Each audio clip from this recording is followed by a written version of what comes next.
ഒരു പിടി പരിപ്പോ അതല്ലെങ്കിൽ ഒരു പിടി ഉഴുന്നോ മതി നമ്മുടെ സ്കിന്നിലെ പാടുകളും പിഗ്മെന്റേഷനൊക്കെ മാറി സ്കിൻ നല്ല ഹെൽത്തി ആയിട്ട് ഇരിക്കാനായിട്ട്.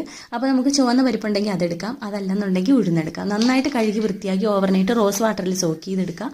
അതിനുശേഷം മിക്സിയുടെ ജാറിലിട്ട് നന്നായിട്ട് പേസ്റ്റാക്കി അരച്ചെടുത്തിട്ട് അതിൽ നിന്ന് ഒരു ടേബിൾ സ്പൂൺ എടുത്ത് നമ്മുടെ ഫേസിൽ നെക്കിൽ അപ്ലൈ ചെയ്യാൻ വേണ്ടിയുള്ള പാക്ക് തയ്യാറാക്കാനായിട്ട് കുറച്ച് നമ്മുടെ മിൽക്ക് പൗഡർ ആഡ് ചെയ്ത് കൊടുക്കാം. മിൽക്ക് പൗഡർ ഇല്ലാത്തവർക്ക് നമ്മുടെ കോഫി പൗഡർ ആഡ് ചെയ്ത് കൊടുത്താലും മതി. നന്നായിട്ട് എന്നിട്ട് മിക്സ് ചെയ്തതിന് ശേഷം നമ്മൾ ഫേസിലും നെക്കിലും അപ്ലൈ ചെയ്ത് കൊടുക്കണം. എന്നിട്ട് നമ്മൾ സാധാരണ വെയിറ്റ് ചെയ്യണ പോലെ ഒരു 20 മിനിറ്റ് ഒന്ന് വെയിറ്റ് ചെയ്യണം. അതിനുശേഷം നമുക്ക് വാഷ് ഓഫ് ചെയ്ത് കളയാം.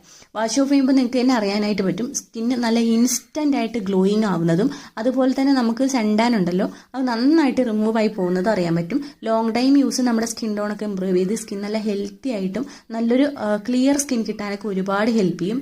നന്നായിട്ട് സ്കിൻ ഹൈഡ്രേറ്റഡ് ആവാനായിട്ട് ഹെൽപ്പ് ചെയ്യും. ബ്രൈഡൽസിനൊക്കെ ചെയ്യാൻ പറ്റിയ നല്ല അടിപൊളിയായിട്ടുള്ളൊരു പാക്കാണ്. എല്ലാവരും ട്രൈ ചെയ്ത് നോക്കിയിട്ട്